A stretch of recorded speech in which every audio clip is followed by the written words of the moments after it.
mengutamakan untuk anaknya bebas berkreasi. Dan di situ dari pre-K TK itu ya, Raya udah sering memainkan alat musik, bahkan nyanyi dia berani.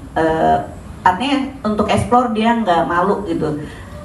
Cuman mungkin kalau itu waktu itu direkamnya di handphone, saya nggak punya nggak inget di handphone, tapi saya bilang sama Iwan untuk aduh kayaknya di mana, karena dia nyanyi dan ada diiringin sama, terus kata guru-gurunya Raya juga sempat ikutan bikin lagu. Jadi dari kecil saya melihat Raya ada kelebihan di situ, dan ketika di sekolahnya selalu ada performance di dalam 1 minggu atau 1 bulan tuh selalu ada, nanti dia nemenin adiknya atau kakak kelasnya. Jadi memang dibikin seperti itu, akhirnya dia terbiasa sampai dia juga pernah ikut ke Solo untuk main keroncong, main pegang bass. Jadi beberapa alat musik sudah dicoba sama Raya, dan memang kalau dibilang ini Iwan sekali-kali aja ikut, cuman cerita dari saya, jadi saya lebih mengikuti Raya dan saya berani mengusulkan Raya.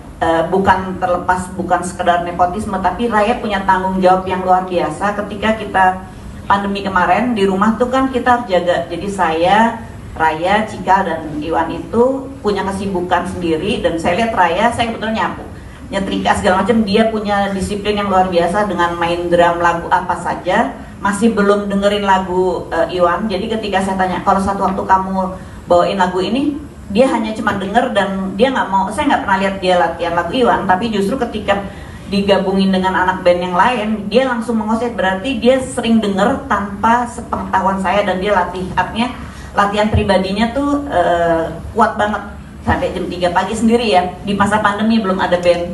Nah kemudian kita punya disiplin latihan 3, saya, Raya, dan Iwan. Nah itu ada beberapa kali memang saya ingin lebih kenal Raya. Saya bilangnya sekarang Raya ini sedang sekolah bersama ini, tapi secara tanggung jawab profesionalisme saya udah kenalin Raya. Jadi ketika kita ngobrol berdua, saya ngajaknya seperti saya ngajak ngobrol sama Ardi, sama Arda, bahwa saya ngajak ngobrol Raya tuh bener-bener profesional yang asli. Jadi saya nggak menempatkan dia sebagai anak, bahwa gue harus lebih, kalau di perjalanan saya jadi lebih ini ya itu normal, tapi saya nggak mau terlihat Iwan Fals main dengan anaknya main drum terus sebenarnya bunyinya jelek atau apa gitu. Enggak, saya paling orang nomor 1 yang akan koreksi Raya.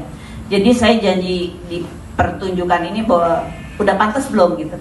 Saya mungkin saya punya banyak kekurangan dalam menilai karena ini anak, tapi saya berusaha untuk masuk Raya latihannya disiplin ini segala macem. Nah ternyata di perjalanan waktu saya ada yang nggak ikut, dan saya lihat Raya bener-bener jadi, saya bilang Raya jangan kegalakan ya gitu.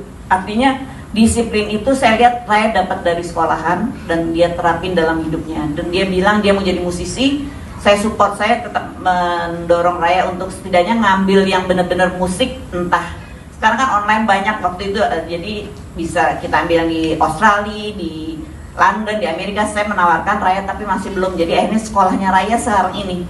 Jadi nggak ada alasan untuk Raya juga main-main, karena memang harus tanggung jawab minimal buat dirinya gitu. Ketika bersanding nanti berdua sama Julki aja atau sama Ardi, sama kakak-kakaknya, ini kan berarti kan harus dia yang ngejar. Alhamdulillah dengan kita tinggal di rumah besar ini, bentuk sekolah itu, dan Iwan juga mungkin tadi udah cerita bahwa dia bisa menangkap apa yang Raya berikan itu sungguh-sungguh. Yang terpenting itu tanggung jawab, buat saya tanggung jawab gitu. Mungkin itu ya, jadi memang saya yang mengajak Raya untuk bermain gitu. Jadi pertanyaannya kayak ini, udah pantas belum dia main drum? Ya sekarang saya balik nanya, sudah pantas nggak Raya main drum dengan yang tadi itu loh. Yang nonton semua siapa? Ada yang ketinggalan? Gimana tuh? Nonton semua atau enggak semua? Nonton. Ditanya tuh gimana tuh pantas belum? Pantas. Yang benar. Lagu apa yang tadi paling, lagu yang belakang-belakang itu kan lagu yang Lagu Hio. Oh iya. Maksud lo kan itu kan pertanyaannya kan lo pengen tahu udah pantas belum gitu aja kan? Iya lo nanya, gue dengerin aja. Pantas nggak mas bang mbak?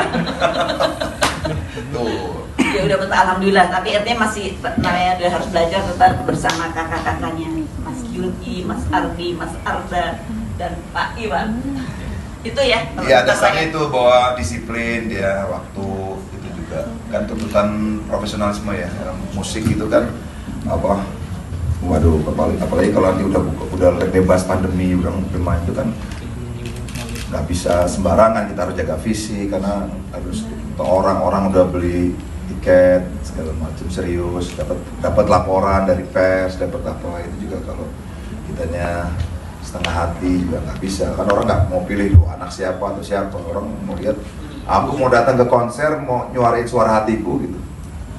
Ya, bukan soal apa. Tapi tadi saya latar belakang saya ceritain bahwa soal chemistry tadi itu saya nggak khawatir karena masa ayam Bangkok anaknya ayam sayur gitu.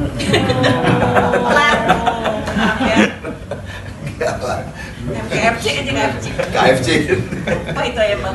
Ya gitu kira-kira mas. Iya, Tapi saya bebasin dia. Artinya kalau dia memang harus buat kan ini loh. Yang paling berat ya mungkin belum rasa bosen itu. Mungkin semua profesi kali ya. Iya sama. Bosen itu. Ya suatu saat kalau dia bosen atau gimana, ya saya masih buka hati saya untuk ya silakan kamu apa cari kegiatan lain supaya nggak bosen.